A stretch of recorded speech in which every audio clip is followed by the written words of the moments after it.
اللہ تعالیٰ کی یہ سنت مبارکہ ہے، جو بستی میں عذاب آیا نا، اللہ نے وہ قوم کو تباہ کر دیا، وہ بستی کو ویران۔ آج بھی جا کر کے دیکھیے آپ، مدائن صالح ویران ہے، مدائن شعیب ویران ہے، ایمٹی ڈیزرٹ کہتے ہیں، ربع الخالی کہا جاتا ہے۔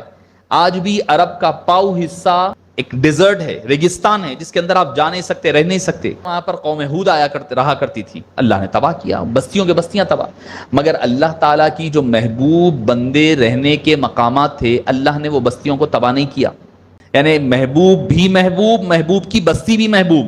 مصر میں موسیٰ علیہ السلام رہے، فرعون جیسا شخص ہے قوم مصر میں، اللہ نے عذاب فرعون کو مصر میں نہیں دیا، مصر سے نکال کر سمندر میں ڈبایا، کیونکہ مصر کو اللہ کو آباد رکھنا تھا، کیونکہ یہ اللہ کے نیک بندوں کی سرزمین ہے، اسی لیے اللہ نے اس کو باقی رکھا۔ مکہ مکرمہ ہے، اصحاب فیل ہاتھی والوں کے ساتھ، ابرہہ کے لوگوں کے ساتھ کیا ہوا؟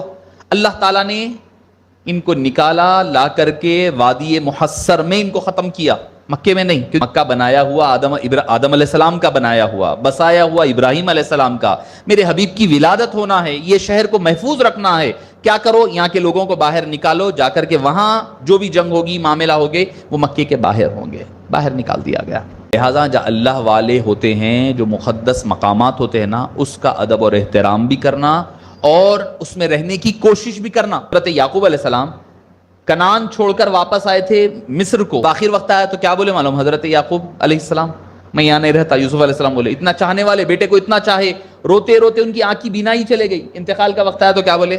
مجھے واپس خان خلیل، ابراہیم خلیل جو ہے نا، فلسطین، شام وہاں لے کر جاؤ۔ وہاں ہوئی۔ اور حضرت یوسف انتقال کے وقت وصیت کرے، جب میرا وہ انتقال ہو جائے، جب حالات ٹھیک ہو جائے، تو مجھے میری قبر سے نکال کر کے اپنے والد کے پہلو میں لے جا کر کے فلسطین میں دفن کرنا۔ وہ اللہ کے جو نیک بندے جہاں رہتے ہیں نا، وہاں پر تدفین کی خواہش کرنا، ان پر جو رحمتیں نازل ہوتی نا، اس کا اثر اپنے اوپر بھی پڑتا ہو۔ بڑی درگاہوں میں کیوں کرتے لوگ تدفین؟ اس لیے کرتے ہیں تاکہ جو ہے، جو فضل، جو کرم بزرگوں پر ہو رہا نا، اس کے چند چھینٹیں ادھر بھی پڑ جائے۔ یہاں طواف کیا جاتا ہے نا مطاف میں، اور طواف کے علاوہ جو حتیم کا علاقہ ہے، ان مقامات پر 70 انبیاء کرام دفن ہیں۔ حتیم، وہاں تو حضرت اسماعیل اور حضرت بی بی ہاجرہ کی مزار ہے۔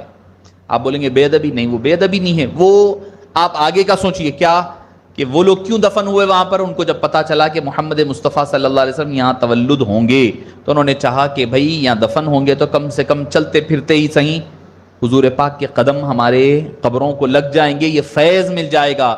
تیرے ہوتے جنم لیا ہوتا، پھر کبھی تو تجھے ملا ہوتا، لطف لیتا میں تیری ٹھوکر کا، کاش پتھر میں راہ کا ہوتا، تو جو آتا میرے جنازے پر، پھر تو عالم ہی دوسرا ہوتا۔